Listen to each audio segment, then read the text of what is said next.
মধ্যমগ্রামের ছাপা কারখানায় সকালবেলায় হানা দিল কেন্দ্রীয় গোয়েন্দা সংস্থা ইডি। সূত্র অনুযায়ী খবর মিলেছে বিহারের কনস্টেবল নিয়োগ দুর্নীতির তদন্ত করতে গিয়ে প্রশ্নপত্র ফাঁসের সূত্র উঠে আসে। আর এই তদন্তে জানা যায় এই প্রশ্নপত্র ছাপা হয়েছিল মধ্যমগ্রামের গঙ্গানগরের মিত্র কমপ্লেক্সে অবস্থিত ব্লেস্টিং সিক্রেট প্লেস প্রাইভেট লিমিটেড নামক একটি ছাপাখানায়।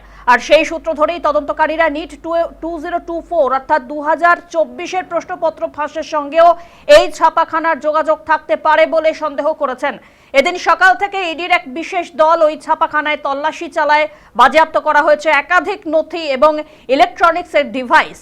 আর এই ঘটনায় ব্যাপক চাঞ্চল্য ছড়িয়ে পড়ে উত্তর 24 পরগনার মধ্যমগ্রামে। এই বিষয়ে দীপ সেন আমাদের প্রতিনিধি সরাসরি রয়েছেন আমাদের সঙ্গে। দীপ, কি আপডেট পাচ্ছ? দেখো, বিহারে কনস্টেবল নিয়োগ দুর্নীতি তদন্ত করতে গিয়ে প্রশ্নপত্র ফাঁস প্রসঙ্গ আসে।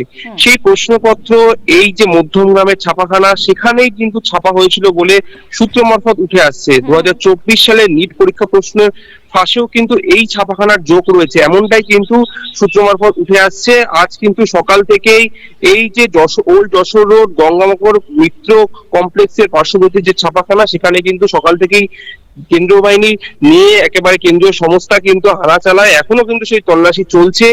এখনো পর্যন্ত ভেতরে কিন্তু কাউকে প্রবেশ করতে দেওয়া হচ্ছে না, যেহেতু এটি একটি ছাপাখানা। তার বাইরে কিন্তু বড় গেট দেওয়া রয়েছে এবং সে ভেতরে কিন্তু আমাদের প্রবেশ করতে দেওয়া হচ্ছে না, কিন্তু এখনো তল্লাশি চলছে। দেখো, এই ভেতর থেকে কিন্তু গত বছরও কিন্তু এখানে তল্লাশি হয় এই প্রশ্নপত্র ফাঁস কেলেঙ্কারিতে। সেই তল্লাশি তখন কিন্তু এখান থেকে একাধিক নথি উদ্ধার করে নিয়ে যায় কেন্দ্রীয় সংস্থা। এবারও কিন্তু সেই নথির পুনর্বিবেচনা করতে এখানে এসেছে, এমনটাই কিন্তু উঠে আসছে সূত্র মারফত। দীপান্বিতা, দেখো দীপ, স্থানীয়রা স্বভাবতই এই বিষয়ে কোনো না কোনো কিছু প্রতিক্রিয়া দিয়ে থাকবেন। স্থানীয়দের কোনো কিছু প্রতিক্রিয়া বা সেখান থেকে কোনো ক্লু কি পাওয়া যাচ্ছে যে এই ছাপাখানায় আদত কি ধরনের কাজকর্ম করা হতো সে বিষয়ে?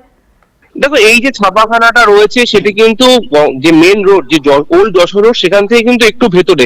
সচরাচর এখানে কিন্তু জনবসতি নেই বললেই চলে। পার্শ্ববর্তী কয়েকটি দোকান রয়েছে, সেই দোকানে কিন্তু আমরা যখন কথা বলি তারা কিন্তু তখন বলে যে এই যে ছাপাখানা রয়েছে সেই ছাপাখানায় কিন্তু একাধিকবার তারা দেখেছে বড় বড় গাড়ি ঢুকতে, এবং এখানে কিন্তু তারা জানে যে প্রশ্নপত্র ছাপা হতো মূলত। যে সমস্ত প্রশ্নপত্র এবং বইয়ের বাইন্ডিং করা হতো, এবং বিভিন্ন ধরনের প্রশ্নপত্র বিভিন্ন রাজ্যের কেন্দ্রীয় সংস্থার যে পরীক্ষাগুলো হয় সেই পরীক্ষার প্রশ্নপত্র কিন্তু এখানে মূলত ছাপা হতো। গত বছরও যখন এখানে কেন্দ্রীয় সংস্থা আসে তখনও কিন্তু এলাকার যে লোকজন রয়েছে তারাও কিন্তু উৎসাহ জনতা যেমন ভিড় লক্ষ্য করা গেছিল, সেই অর্থে কিন্তু এখন আর এখানে ভিড় নেই। কিন্তু ভেতরে এখনো তল্লাশি চলছে, এরপরে কি উঠে আসে সেটাই কিন্তু পরবর্তী সময় জানা যাবে। দীপান্বিতা, ধন্যবাদ দীপ। দীপ সেন প্রতিনিধি ছিলেন আমাদের সঙ্গে, যেরকমটাই জানালো যে সূত্র অনুযায়ী বিহারের কনস্টেবল নিয়োগ দুর্নীতির তদন্ত করতে গিয়ে প্রশ্নপত্র ফাঁসের যে সূত্র উঠে আসে সেই মোতাবেকই আজকে ইডির বাহিনীর তরফ থেকে কিন্তু সরাসরি চলেছে সেখানে অভিযান।